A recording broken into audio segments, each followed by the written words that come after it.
everyone, Pam Gregory, astrologer. I'm going to be speaking to you today about the first half of June and the new moon that we have coming up in Gemini on the 3rd. Now we have this continuing background which we're going to have all the way through really till the end of 2020 with Saturn and Pluto in Capricorn. They're conjunct the South Node at the moment. Saturn and Pluto themselves are going to be exactly conjunct in January 2020, but they both continue in that sign until the end of 2020 when Saturn moves into Aquarius, but Pluto won't move out of Capricorn and fully into Aquarius until 2024. So we're not just talking the next 2 weeks, we're talking very, very long term. And as I've mentioned in the last video, whenever Pluto moves through a sign, it tends to deconstruct the symbolism of that sign and reconstruct it. So we should expect with this symbolism that hierarchical power structures such as governments may not be functioning well. They may be chaotic or collapsing in some way, and I think we can see that very obviously in many countries. So we should expect these things to be happening. It may also start to affect corporations or institutions that the universe considers are not acting with wisdom and transparency and integrity. So expect to see it. Astrologers would be surprised if they weren't seeing that, and remember it's long term because a system has to be the patriarchy has to be deconstructed before another social structure can come into play. Long term, we're going to see that square to Eris as well in Aries, particularly from Pluto, and this continues the message of the revolutionary coming up from the streets, meeting the repressive top-down, the powers that be, law and order. So that's all continuing. But specifically getting into the new moon, which is happening very early in the month. It's happening on the 3rd of June. It's happening at 3:01 a.m. Pacific and 11:01 a.m. UK time. And it's happening at 12 degrees and 33 minutes of Gemini. So where 1233 of Gemini falls in your chart, because that will condition the intention you set for this new moon as to which area of life it's falling in for you in your birth chart. And if you don't understand what I'm saying, check out this link above. You can download a free birth chart from my website, pamgregory.com, and you can purchase a 2-part video series which will explain all of this and use it for every update I ever do. But a super time to sow a new seed, depending on where this falls in your chart. And remember, when we sow that new seed at a new moon, perfect time in the month to do it, very often we will see the manifestation of it around 6 months later when we have the next full moon in Gemini. In fact, the next full moon in Gemini is happening in December of this year. So it's very often the case that because the cycle is coming to its peak, full moon, at that time we will see the results of the seed we are sowing this time around. Now, Gemini is about new ideas, new inspiration. It's also a very social sign, so you might be doing new things socially, having new plans. It's interesting because this is actually forming a T-square to that ongoing Jupiter-Neptune square. Jupiter in Sagittarius currently at 20 degrees, Neptune in Pisces currently at 18 degrees, and this new moon, sun and moon together, forming a slightly wide T-square to Jupiter and Neptune. So the sun and moon are highlighting that square that is going to continue until October this year. Now, and I'll talk more about that in a moment, but with Gemini, it's very much about facts and information and communication. And where we have the aspect to Jupiter, we have the opposition from Jupiter to the sun and moon, that can expand or inflate the information, the facts, etc. Because Jupiter is the planet of expansion, inflation, it magnifies anything it touches. And then the square to Neptune in Pisces. Shadow side of that is that information is confusing, overwhelming, things not being as they seem, and even in some cases deception may come into play. And with Jupiter and Sagittarius, of course, in some cases this may involve legal issues, the law. Jupiter and Sagittarius is a classic signature for the law. So at this time, It's interesting, there's going to be another vote in the UK on Brexit at this time, give or take a day or two. We're going to have an awful lot of information, but not necessarily a lot of clarity. That's the short message for that. Now, at its best, this is an inspiring and very creative T-square.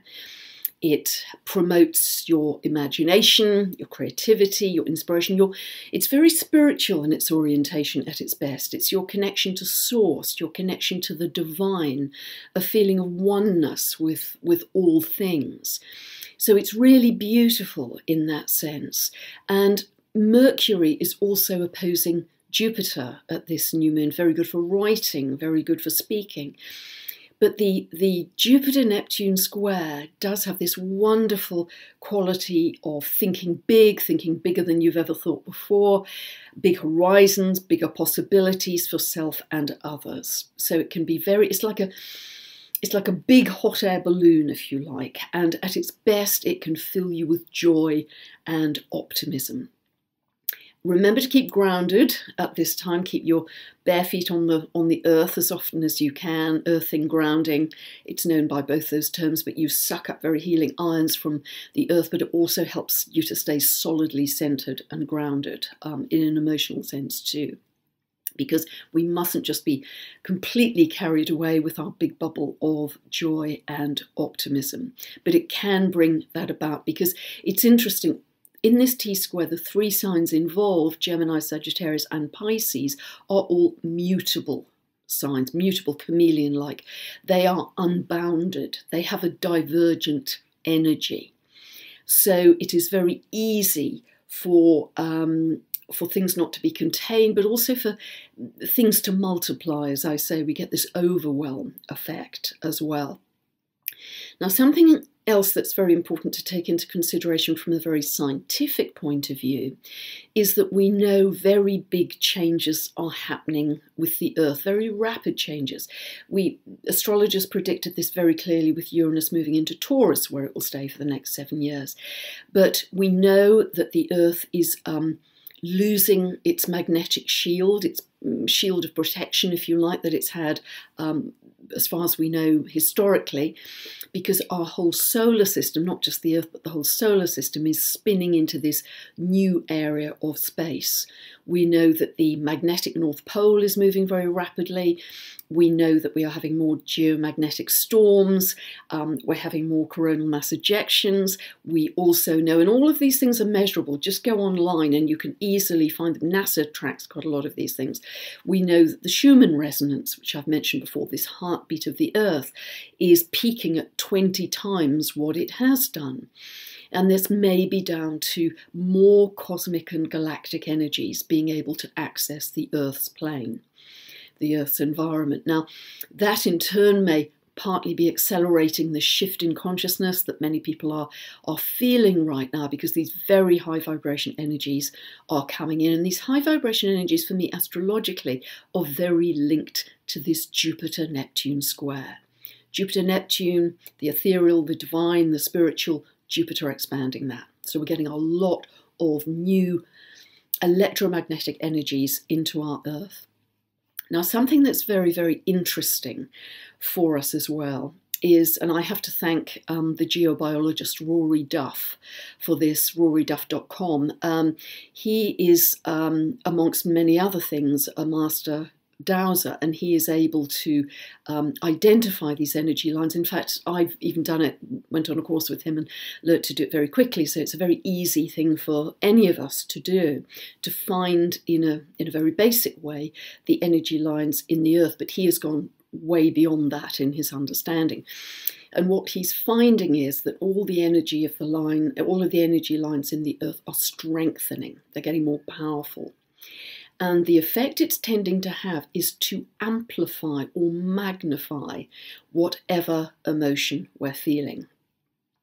So therefore, if we're feeling fearful or anxious or depressed, the energy line we're living on may well have the effect of expanding those feelings. If we're feeling joyful and optimistic and upbeat with our big balloon of Jupiter-Neptune, it will amplify those feelings as well. And if you follow my work, you will know that in my books, in my newsletters, in my videos, I so often refer to keeping your frequency high, keeping it high in emotions of love, gratitude, appreciation. If you check out the work of Heart Math, they have done an enormous amount of work into this in terms of the effect that those emotions have on the heart, bringing greater coherence, in fact, to our whole energy field. So that is always important, to stay in those high-level emotions, because the universe is like a mirror. What we put out, we get back. If we're grateful, we tend to have more things coming into our experience that we can be grateful for and we can appreciate. But this is becoming even more the case because of the way the Earth's energy is changing. So it's an even bigger deal. We must up our game even more and be very conscientious in checking into where our frequency is. And I'm feeling this very passionately indeed. So if we go back to our new moon in Gemini, Gemini is also, as well as mental chatter, it's the sign of the mind because it's ruled by Mercury. It's the sign connected to self-talk. And it's so easy for all of us unconsciously to get on runs of negative self-talk through our days. We're barely aware of it. You know, I'm not young enough, I'm not smart enough, I'm not qualified enough, I'm not rich enough, I'm not this, I'm not that.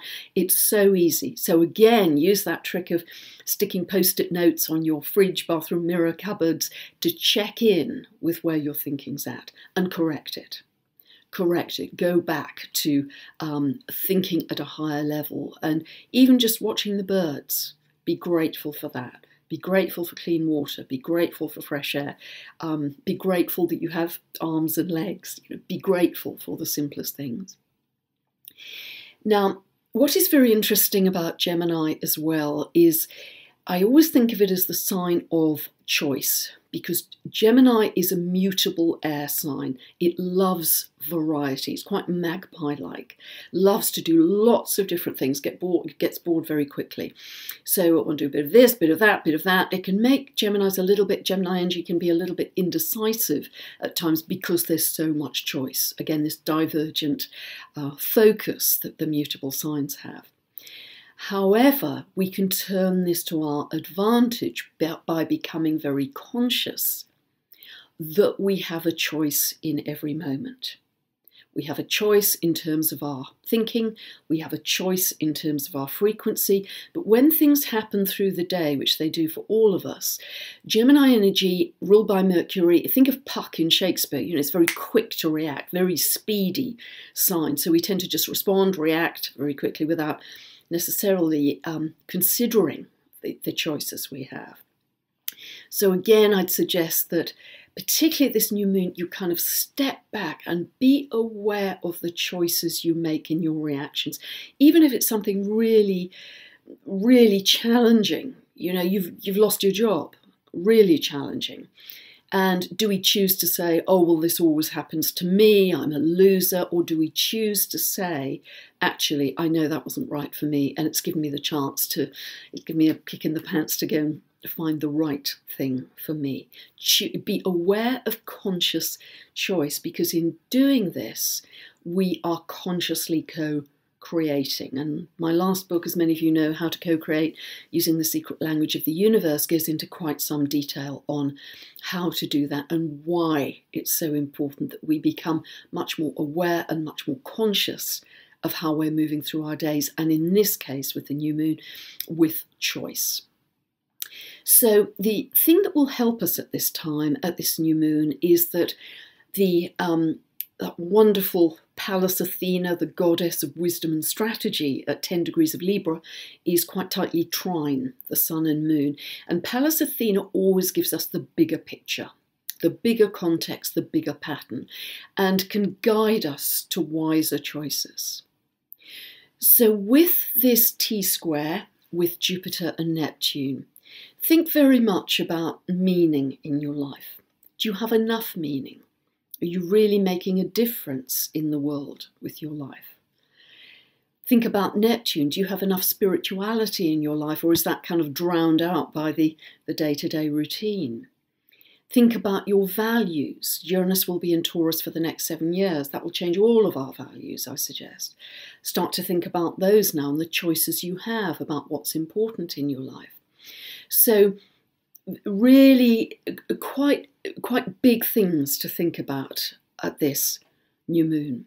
It can also bring in more social activity, remember. And if you are meeting up with people of like mind, that will be particularly helpful for you. What we also have at this new moon, it could be a little bit of intense emotion coming in, because we have an exact trine between Venus at 23 of Taurus and Pluto at 23 of Capricorn, and Pluto always intensifies anything it touches, even if it's a trine. So there could be some quite intense emotions around romantic situations, around jealousy or power plays or that sort of thing. And that trine continues for the few days after the new moon on the 3rd. On the 5th, the moon is conjunct Mars, so our emotions could get quite heated. And on the 6th, the moon is opposing Pluto. So again, intensity. So over those few days, emotions could be running quite high. So deliberately step back if you're feeling strong emotions. I mean, I try and just give myself a breathing space, literally, to step back and take a breath before I react in strong situations, whether those emotions are coming from you or whether they're coming at you from someone else. Just step back and observe. It really helps this feeling of you being empowered to make different choices. I think that's one of the most important things, that rather than just reacting in a pattern as you always have, you always do it this way, step back and think, what would my higher self want me to do in this situation? What is best for me, but also what is best for others and the world in this reaction or this decision I'm going to take. Mars continues out of bounds beyond the normal 23 degrees of declination until the 12th of June. Now, whenever planets are out of bounds, as I mentioned last time, the symbolism tends to express itself in a more extreme way. So this can be assertion or aggression, and then it goes back into normal declination on the 12th of the month at 17 of Cancer. Now, at this new moon on the 3rd, Mars is conjunct the North Node. It's a little wide. Mars is at 11 and the North Node is at 17. But by the 12th of the month, it is exact. Mars and the North Node come together exactly. So we could be learning lessons about assertion in life or aggression.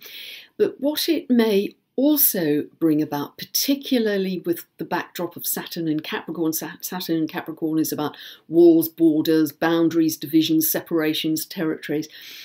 The North Node in Cancer can very often be about national security. It isn't just our own feelings of emotional security, it can be national security. So Mars coming into this exact conjunction with the North Node in Cancer can suggest that some countries may be becoming more assertive about their borders, boundaries, and national security. At the same time, we have a strong aspect between the Moon and Pluto on that day, and that continues for a few days afterwards as the Moon comes into a square with Pluto. So be aware, there's some wonderfully spiritual things happening around this new moon, but there are potentially some quite hot emotions happening too. So always take a breath. Then, because I'm only dealing with the first half of this month up to the midpoint, the 14th of the month, we have Mars coming into an opposition with Saturn at 18 of Cancer, 18 of Capricorn. Now, this is quite militaristic, this aspect. You see it in the charts of people who actually join the military, go into the military, because it's about very disciplined energy. It's fantastic for working on a project. It gives you tremendous focus and gives you the kind of hanging on in for the long term to create whatever goal you're trying to attain. So it's disciplined energy. Now in the second half of June, which I'll cover in the next video, Mars comes into a series of quite strong, hard aspects with Saturn, Pluto and Eris. It's quite dynamic this second half of June before we start moving into the eclipse month of July with our next solar and lunar eclipse. So we're moving into some very strong times within this long-term strong time of transition and transformation from one paradigm to the other that we are gradually going through over the next few years. So I hope that's been interesting for you. I hope that you'd like to pursue this in your own chart and see how meaning unfolds for you astrologically yourself.